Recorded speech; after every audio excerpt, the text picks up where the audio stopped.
नमस्कार, मी साक्षी रेसिपी शूटसाठी बनवलेल्या छोट्याशा किचन सेटअपमध्ये महाराष्ट्रातील फेमस असा झणझणीत पदार्थ पहिल्यांदाच आपण आज या चुलीवरती बनवतोय। त्यासाठी 2 मध्यम आकाराचे कांदे मी इथे उभे चिरून घेतलेले आहेत।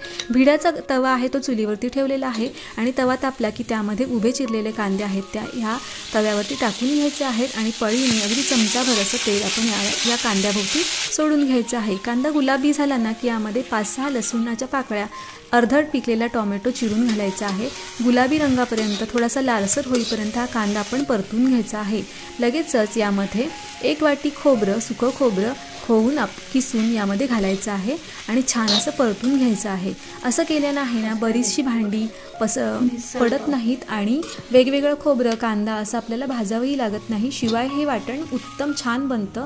या वाटणामध्ये घालण्यासाठी 1 इंचावर आलं मी घेतलेलं आहे आणि मुठभर कोथिंबीर घेतलेली आहे। जर कोथिंबीरी ऐवजी कोथिंबीरीचे देठ घेतला तर उत्तम। तर आपण इथे मटकीची उसळ बनवतोय, तर इथे मटकीला मी छान असे मोड काढून घेतलेले आहेत आणि 3 दिवस आपण या मटकीला मोड काढून घ्यायचे आहेत। आता ही मटकी 2 ते 3 पाण्याने स्वच्छ धुवून घ्यायची आहे आणि यातील पाणी छान व्यवस्थित निथळून घ्यायचं आहे।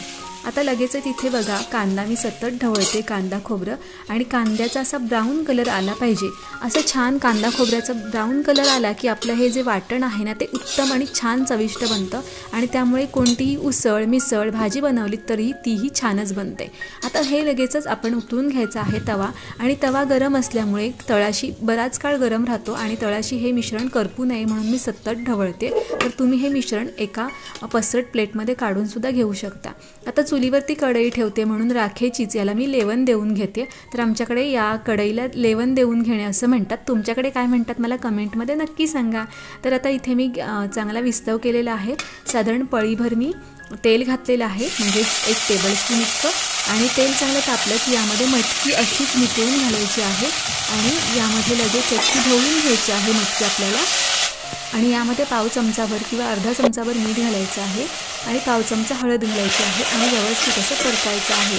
आता अशा पद्धतीने मटकी आपल्याला बरोबर 10 मिनिटं परतवत राहायचं आहे। असं केल्यानं आहे ना मटकीचा थोडासा जो नॉर्मली उग्रपणा असतो तो निघून जातो, मटकीला छान चव येते, त्यातील विटॅमिन सगळे तशीच्या तसे राहतात आणि तुम्हाला जर मटकीच्या उसळमध्ये मटकी अशीच ठेवायची असेल तर तुम्ही तशीच वेगळी सुद्धा ठेवू शकता। आता मटकी जोपर्यंत छान परतते तोपर्यंत इथे वाटणसुद्धा करून घेते मी। तर वाटण बघा व्यवस्थित असं ब्राऊन कलरवरती झालेलं आहे। आल्याचे तुकडे करून घेतलेले आहेत, कोथिंबीर घातली आणि अगदी 2 ते 3 चमचे पाणी घालून घेतलं।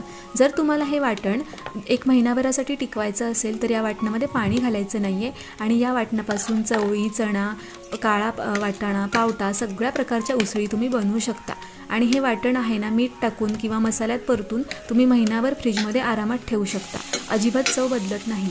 आता बरोबर 10 मिनिटं झालेली आहेत, मटकी मी उतरून घेतली आणि एका सेपरेट बाउलमध्ये काढून घेतली। आता साधारण 2 पळीवर तेल मी या कढईमध्ये घालून घेतलं। कढईत तेल चांगलं तापलं की यामध्ये 1 बारीक चिरलेला कांदा आणि 1 बारीक चिरलेला टोमॅटो घालून घेतला आणि छान असा परतवून घेतला। व्यवस्थित परतून घ्यायचं आहे। कांदा टोमॅटो लवकर सॉफ्ट पोळला जावा म्हणून मी साधारण पाव चमचाभर मीठ घातलेलं आहे। आपण किती वेळा मीठ घालतो हे सुद्धा लक्षात ठेवायचं आहे, नाहीतर आपला पदार्थ आहे तो खारट होऊ शकतो।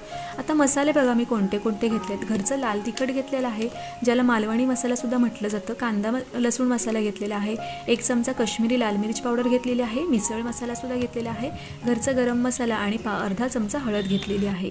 आता यामध्ये कांदा टोमॅटोमध्ये मी साधारण अर्धा चमचाभर हळदसुद्धा घालून घेतलेली आहे आणि व्यवस्थित असं परतून घेतलेलं आहे। आज मी या रेसिपी रेसिपी सेटअपमध्ये मी पहिलाच व्हिडिओ बनवते, तर थोडं वेगळं वाटतंय मला पण खूप छान वाटतंय। हा पहिलाच व्हिडिओ आहे आपला आणि हा जास्तीत जास्त शेअरसुद्धा नक्की करायचा आहे तुम्ही। आता हे मिश्रण व्यवस्थित मी ढवळून घेतलेलं आहे। आता यामध्ये सगळे मसाले व्यवस्थित घालून घ्यायचे आहेत। आता मात्र आपल्याला हे मसाले खूप अगदी जळेपर्यंत परतवत राहायचं नाही, हलकेसे पसरवून घ्यायचे, परतवून घ्यायचे आणि लगेचच आपण जी वाटण बनवून जे घेतलेलं आहे ना ते साधारण मी हे बघा असं 2 चमचे घातलेलं आहे, साधारण खोबऱ्याच्या वाटी इतकंच म्हणा तुम्ही। वाटीभर वाटण मी यामध्ये घालून घेतलेलं आहे, छान असं परतवून घेतलेलं आहे। असं परतवून, आणि हे जे उरलेलं वाटण आहे ना, मी सगळं लावलेलं नाही आहे, हे उरलेलं वाटण तुम्ही फ्रीजमध्ये मीठ मिक्स करून ठेवून देऊ शकता।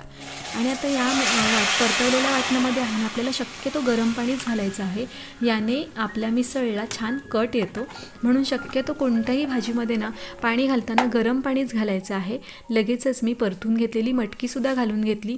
शक्यतो आपण आधी तर मटकी आपण 50% शिजवून घेतलेली आहे, उरलेली मटकी जी शिजायची राहिलेली आहे ती यामध्ये शिजून जाते। मी लगेचच मीठसुद्धा घालून घेतलेलं आहे। आणि हे बघा, आताला ही जी मटकीची उसळ आहे ना, मिसळ आहे, ती व्यवस्थित अशी आपल्याला शिजू द्यायची आहे। आणखीन मी थोडंसं पाणी घालून घेतलं आणि ही मटकीची मिसळ व्यवस्थित अशी शिजून घेतलेली आहे।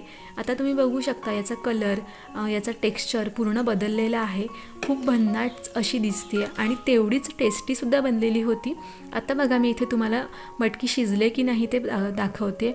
मटकी एकदम परफेक्ट अशी शिजलेली आहे आणि खरं सांगू का, मटकी एकदम जास्त शिजवायचीच नसते, तर मी तशीच शिजवलेली आहे। आणि तुम्ही बघू शकता इथे मटकी किती सुंदर, मटकीची उसळ मिसळ तर खूप सुंदर दिसते आणि खूपच चवीलासुद्धा एवढी छान झाली होती। एकतर मी ही मिसळ चुलीवर बनवलेली आहे, वाटण ताजं बनवलेलं आहे। आणि खरं सांगू का, कोणत्याही पदार्थाला तुम्ही ताजं वाटण करून जेव्हा लावताना, जसं की चिकन मटण असेल, कोणती उसळ असेल, भाजी असेल, तेव्हा त्या पदार्थाची चव आहे ना 10 पटींनी जास्त वाढते। आणि ही मिसळ आहे ना, तुम्ही याचं टेक्स्चरसुद्धा बघितलेलं आहे। आता छान प्रकारे ही मिसळ मी व्यवस्थित सर्व केलेली आहे। तर तुम्हाला आवडत असेल तर तुम्ही यासोबत उकड बटाट्याची मिरचीवरची भाजीसुद्धा बनवून घेऊ शकता, पण मी तरी घेतलेली नाही आहे। आणि तुम्ही ब्रेडसोबत किंवा पावासोबत खाऊ शकता। खूप मस्त अशी ही मिसळ बनलेली होती। तुम्हीसुद्धा अशा पद्धतीने मिसळ नक्की बनवून बघा। आणि तुम्ही मिसळ नाही ना बनवलीत तर मी सांगितलेल्या पद्धतीने वाटण तरी नक्की बनवून बघा आणि ते फ्रीजमध्ये ठेवा आणि कोणत्याही मिसळसाठी वापरा। पुन्हा भेटू या नेक्स्ट व्हिडिओमध्ये, तोपर्यंत बाय बाय।